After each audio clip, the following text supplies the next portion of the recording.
They slipped out quietly, barely louder than the hum of the station's life support systems, spoken more to the stars beyond the viewport than to the woman standing beside me. I wish I could marry you. In human culture, that sentence carries weight, dreamlike, impossible, usually reserved for moments of longing rather than expectation. I said it knowing full well it could never happen. The alien princess turned to me. She blinked once, bioluminescent markings along her cheekbones glowing softly. Then she said simply, "Okay." For a moment, the universe stopped making sense. My name is Elias Rowe, Senior Xenolinguistics Officer for the Terran Coalition. By the time I met Princess Seralyth of the Aurelian Concord, I had already spent 7 years translating languages that twisted grammar into geometry and meaning into emotion. I was good at my job. What I was not good at was predicting how deeply I would come to care about someone who wasn't human at all. The Aurelians were ancient, graceful beings with crystalline eyes and skin that shimmered like dawn through ice. Their society revolved around harmony, balance, and carefully negotiated bonds. Royalty, especially, lived lives mapped decades in advance. Marriage among Aurelians wasn't romantic. It was ceremonial, political, and rare, which is why my whispered wish should have been meaningless. It wasn't. The beginning of our story started 3 years earlier, when I was assigned to Aurelian diplomatic station Halo Reach, an enormous ring structure orbiting a blue-white star. Humanity's alliance with the Concord was still fragile. Missteps could fracture it permanently. Princess Seralyth was appointed as the cultural overseer for the exchange program. From the first meeting, she was different, not distant, not cold, curious. She asked why humans used metaphors for emotions, why we attach sentiment to objects, why our music sounded unfinished but brave. I asked her why Aurelian speech carried emotional resonance even when spoken flatly. We learned from each other. Slowly. Carefully. Too carefully, perhaps. The middle of the story unfolded in quiet moments most people never saw. Late-night translation sessions. Long walks through the station's Arboretum, where alien plants responded to her presence by blooming faintly. Conversations that drifted away from treaties and into memory. She told me about her upbringing, how royal children were trained to suppress personal desire for the good of the Concord. How affection was acknowledged, but never indulged. I told her about Earth, about rainstorms, about choosing careers, partners, and mistakes freely. You live with chaos, she said once. We live with choice, I replied. She considered that for a long time. Over months, our bond deepened, not romantically, at least not openly, but emotionally undeniable. I noticed the way she lingered when conversations ended, the way her luminescence shifted when I was near. I told myself it meant nothing. I told myself everything. Then came the announcement. The Aurelian High Circle declared that Princess Seralyth would soon be formally bonded to a consort selected from among the Concord's noble houses. The alliance required stability, continuity, tradition. She told me in the Arboretum, voice steady, expression controlled. I will fulfill my duty, she said. I nodded. I smiled. I congratulated her. That night, I requested reassignment. I told myself distance was the responsible choice. She did not stop me. Weeks passed. The station felt emptier without her presence.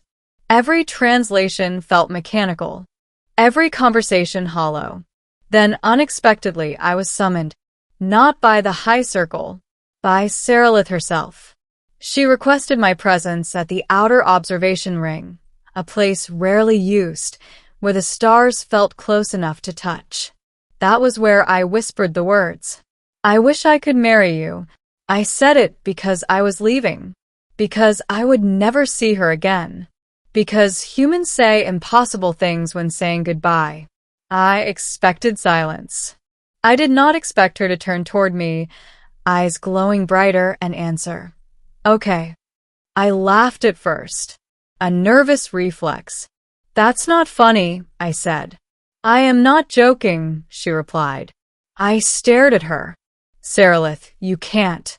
You're a princess," she finished. "Yes. And I'm human," I said. "And not important." She stepped closer. "You misunderstand," she said gently. "Among Aurelians, marriage is not chosen for desire. It is chosen for alignment." "And you think we align?" I asked. She tilted her head. "You changed how I understand choice." The words hit harder than any declaration of love. The consequences were immediate. When Seralyth announced her intent to petition the High Circle for a cross-species union, the Concord erupted.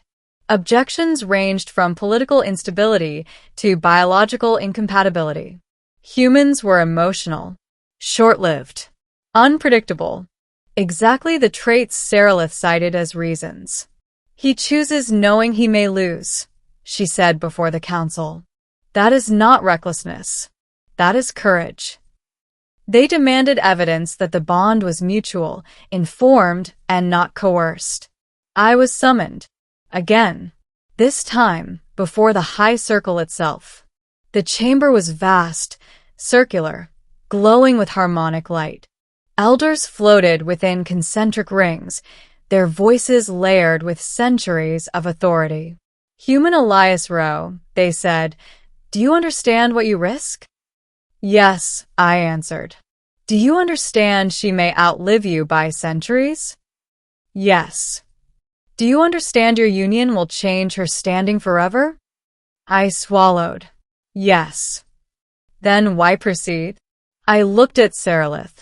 "Because I refuse to be the one who teaches her about choice and then denies it," I said.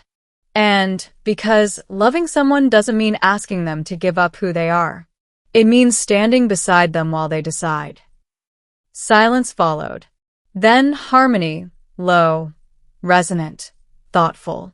The ending of our story came slowly. Deliberation took weeks. Genetic adaptation protocols were proposed. Diplomatic clauses written. Humanity watched with stunned disbelief as the possibility of a royal cross-species marriage became real. In the end, the High Circle approved the bond, not as a political alliance, but as a precedent. Choice acknowledged. Consent respected. The ceremony was quiet. No grand spectacle. Just light, resonance, and two beings standing beneath a shared sky. When Seralyth took my hand, her luminescence flared brighter than I had ever seen. "You whispered a wish," she said softly. "I didn't think it was possible," I replied. She smiled, an expression she had learned from humans. "Sometimes," she said, "impossible is simply unfamiliar." As the stars shifted around us, I realized something profound. Humanity didn't earn its place among the stars by conquering worlds or outthinking ancient civilizations. We earned it by daring to wish aloud and being brave enough to mean it.